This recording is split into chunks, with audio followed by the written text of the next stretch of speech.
नमस्कार सभी बच्चों को हमारी तरफ से। आज हम जो पढ़ने जा रहे हैं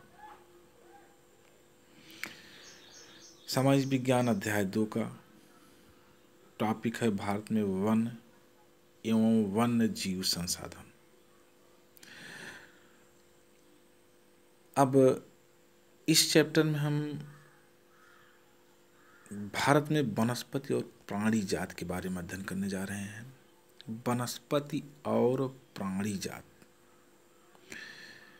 कहने का मतलब है वनस्पतियों के बारे में हम अध्ययन करने जा रहे हैं और जीव जंतुओं के बारे में अध्ययन करने जा रहे हैं, जिसमें से पहला है भारत में जैव विविधता अधिक है। जैव विविधता का मतलब है हमारे देश में विभिन्न प्रकार के जीव जंतु और पेड़ पौधे पाए जाते हैं। जैसे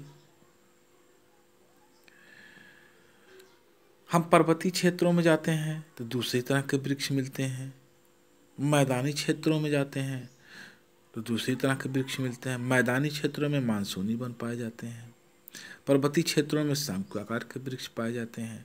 वहाँ के लोगों का जीवन स्तर अलग है, यहाँ के लोगों का जीवन स्तर भी अलग है। कहने का मतलब दोनों लोग दो तरह के जीवन जीते हैं। पहाड़ी क्षेत्रों का जीवन अलग तरीके से है और मैदानी क्षेत्रों का जीवन अलग तरीके से है। और उसी प्रकार के जीव जंतु पेड़ पौधे भी पाए जाते हैं। तो इस तरह से हम देखते हैं कि भारत में जैव विविधता अधिक है। उत्तरी भारत में कुछ दूसरी तरह के लोग पाए जाते हैं, दक्षिणी भारत में कुछ दूसरी तरह के लोग पाए जाते हैं, पूर्वी भारत में कुछ दूसरी तरह के पेड़ पौधे हैं, पहाड़ी क्षेत्रों में कुछ दूसरी तरह के पेड़ पौधे हैं, पठारी क्षेत्रों में कुछ दूसरी तरह के पेड़ पौधे हैं, मैदानी क्षेत्रों में कुछ दूसरी तरह के पेड़ पौधे हैं। और लेकिन जिस तरह के लोग जहाँ रहते हैं उसी तरह का उनका जीवन हो जाता है। और भी कुछ चीज़ें ऐसी हैं जो विलुप्त होने के कगार पर हैं। कुछ अनुमान लगाया जाता है कि भारत में 10% वनस्पति जात और 20% स्तनधारियों को लुप्त होने का खतरा है। कहने का मतलब अभी लुप्त नहीं हुई है, कहने का मतलब खत्म होने के कगार पर हैं। कहने का मतलब कुछ ऐसे पेड़ पौधे हैं जिनका लोग काटते हैं, काटने के बाद उनको जो है व्यापार करते हैं, माने कहने का मतलब बेचते हैं। और जंगलों को काट काट कर, जैसे चंदन की लकड़ियाँ हैं उसको लोग काटते हैं और बेचते हैं। तो इस तरह से ये भी विलुप्त हो रहे हैं। स्तनधारियों को लुप्त होने का खतरा, कहने का मतलब कुछ जीव जंतु भी खत्म हो रहे हैं। कैसे? स्तनधारी दूध पिलाने वाले जीव जंतु जैसे गाय है, भैंस है और तमाम तरह की चीज़ें हैं। कहने का मतलब अच्छे जो पहले के युग में थे अब वो चीज़ें नहीं हैं, वो दूसरी तरह से हैं जो खत्म होने वाले हैं। जैसे एशियाई चीता है, गुलाबी सिर वाली बत्तख है, पहाड़ी कोयल है। कहने का मतलब है कि चीतों का भी लोग शिकार करते हैं, उसकी खाल को बेचते हैं, उसकी हड्डी को बेचते हैं और तमाम तरह के उसकी और चीज़ों को बेचते हैं। कहने का मतलब ये भी लुप्त होने के कगार पर हैं। अब हम आगे देखते हैं कि अंतर्राष्ट्रीय प्राकृतिक संरक्षण और प्राकृतिक संसाधन संघ के अनुसार वर्गीकरण। कहने का मतलब है हम इन वनस्पति जगत तथा प्राणी जगत को वर्गीकृत कर रहे हैं। कहने का मतलब इनको कई भागों में बांटने जा रहे हैं। कहने का मतलब कौन बांटेगा इसको बांटने जा रहा है अंतर्राष्ट्रीय प्राकृतिक संरक्षण, माने अंतर्राष्ट्रीय संस्था, अंतर्राष्ट्रीय संघ जो क्या किया है, इसका वर्गीकृत किया है, इसको वर्गीकरण किया है। जैसे नंबर 1 पर है सामान्य जातियाँ।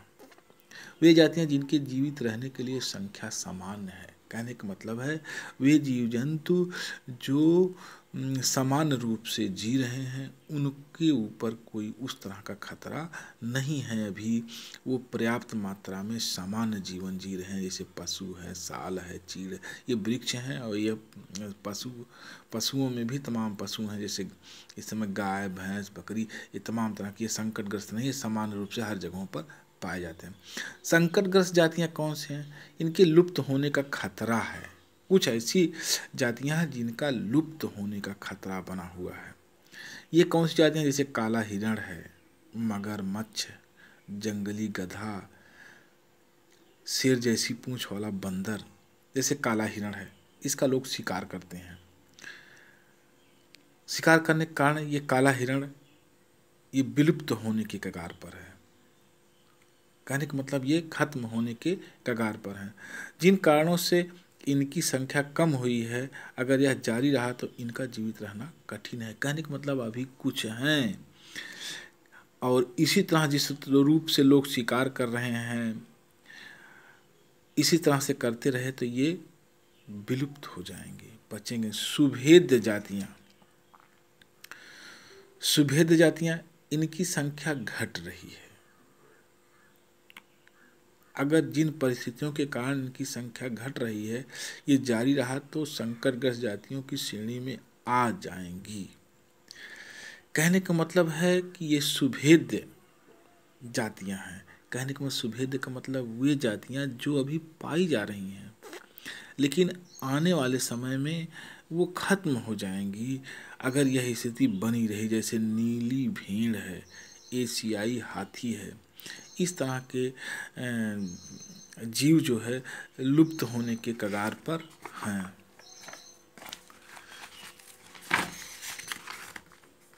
आगे हम देखते हैं दुर्लभ जातियां। दुर्लभ जातियों में कहने का मतलब है ऐसी जातियां हैं जो बड़ी मुश्किल से पाई जाती हैं, दुर्लभ हैं, ये इनका मिलना दुर्लभ है। जैसे संख्या बहुत कम है किसकी? बहुत सी चिड़िया ऐसी हैं जो बचपन में हम देखते थे, वो खत्म हो रही हैं, वो मिल नहीं रही हैं, संकटग्रस्त श्रेणी में आ सकती हैं। कहने का मतलब ये चिड़िया जो है कीट पतंग हैं, चिड़िया हैं, कीट पतंग हैं, ये खत्म हो रहे हैं। आप देखते होंगे इस तरह के जीव जो है अब देखने को बहुत कम मिल रहे हैं। स्थानिक जातियां विशेष क्षेत्रों में, माने कुछ ऐसी जातियां स्थानिक जातियां हैं जो विशेष क्षेत्रों में पाई जाती हैं, जो विशेष क्षेत्र जिनका होता है। जैसे अंडमानी टीक, माने एक जीव है ये भी, निकोबारी कबूतर, अंडमानी जंगली सूअर। कहने का मतलब ये सब विलुप्त होने के कगार पर हैं। लुप्त जातियां माने जो खत्म हो गई हैं, पूरी पृथ्वी से लगभग गायब, माने ऐसी जातियां जो पूरी पृथ्वी से गायब हो गई हैं। जैसे हमारे क्षेत्र से जैसे गायब हैं गिद्ध, हमारे देश के सबसे बड़े सफाई कर्मी थे, वो क्या हो गए? वो गायब हो गए हैं। पूरी पृथ्वी से लगभग गायब हो, खोज पूरी पृथ्वी से नहीं लेकिन यहाँ से गायब हो, खोज करने पर भी नहीं मिली। कुछ चीज़ें ऐसी हैं जिसकी खोज भी हुई, आज तक नहीं मिली हैं। जैसे एशियाई चीता, गुलाबी सिर वाली बतख। कहने का मतलब ये विलुप्त हो रही हैं, लगभग ये विलुप्त हो चुकी हैं, और ये खोजने पर भी नहीं मिलने वाली हैं। वनों को नुकसान, वनों को कौन नुकसान पहुंचाता है? वनों को नुकसान पहुंचाने वाले कौन हैं? हमें लकड़ी कहाँ? लकड़ी, पत्ते, रबड़, दवाइयाँ, भोजन, ईंधन, चारा आज सभी वनों से प्राप्त होता है। हमने ही वनों को नुकसान पहुंचाया है। कहने का मतलब है कि हम अपनी आवश्यकताओं के लिए वनों को काट रहे हैं। वहाँ से लकड़ी, पत्ते, रबड़, दवाइयाँ, भोजन, ईंधन, चारा, ये सब चीज़ें कहाँ से ले रहे हैं? जंगलों से रहे हैं। उनको काट रहे हैं, काटने के बाद उनका दोहन कर रहे हैं, अर्थात वो कम होते चले जा रहे हैं। औपनिवेशिक काल में रेल लाइन, संसाधनों के लिए वनों की कटाई। कहने का मतलब है जब भारत को स्वतंत्रता नहीं मिली थी, अंग्रेज़ों का शासन था, भारत एक उपनिवेश के रूप में रहता था, तो उस समय जब रेल लाइनें बिछाई जाती थी तो बड़े बड़े जंगलों को काट कर रेल लाइन बिछाई जाती थी, जिसके कारण जो है वनों का ह्रास हुआ। झूम खेती से भी वनों को नुकसान पहुंचता है। झूम खेती, कुछ इस तरह के लोग होते हैं जो खाना बदोश जीवन व्यतीत करते हैं। झूम खेती से भी वनों को नुकसान पहुंचाते हैं। जैसे कहने का मतलब है वो जंगलों को काटते हैं, उस पर खेती करते हैं, साल 2 साल तक खेती करते हैं। इसके बाद जब उसकी उर्वरा शक्ति कम हो जाती है तो ये दूसरी जगह चले जाते हैं। अगला है नदी घाटी परियोजना की वजह से भी वनों को साफ किया गया है। नदी घाटी परियोजना कहने का मतलब है जिसे हम बहुउद्देशीय परियोजना कहते हैं।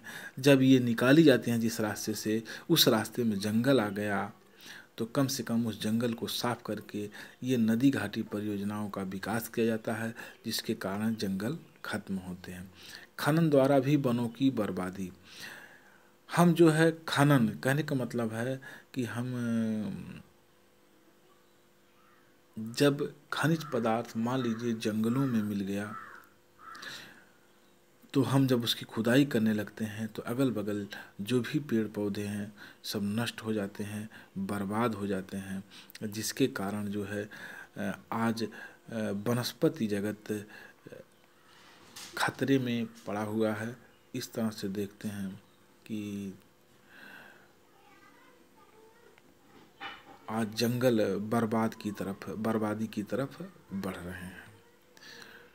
चलिए इन्हीं शब्दों के साथ हम आज इतना पढ़ाते हैं। इसके बाद कल इसके आगे हम देखेंगे क्या है और फिर आगे पढ़ेंगे। आज बस इतना ही, अगले दिन फिर हम इसके आगे पढ़ाएंगे।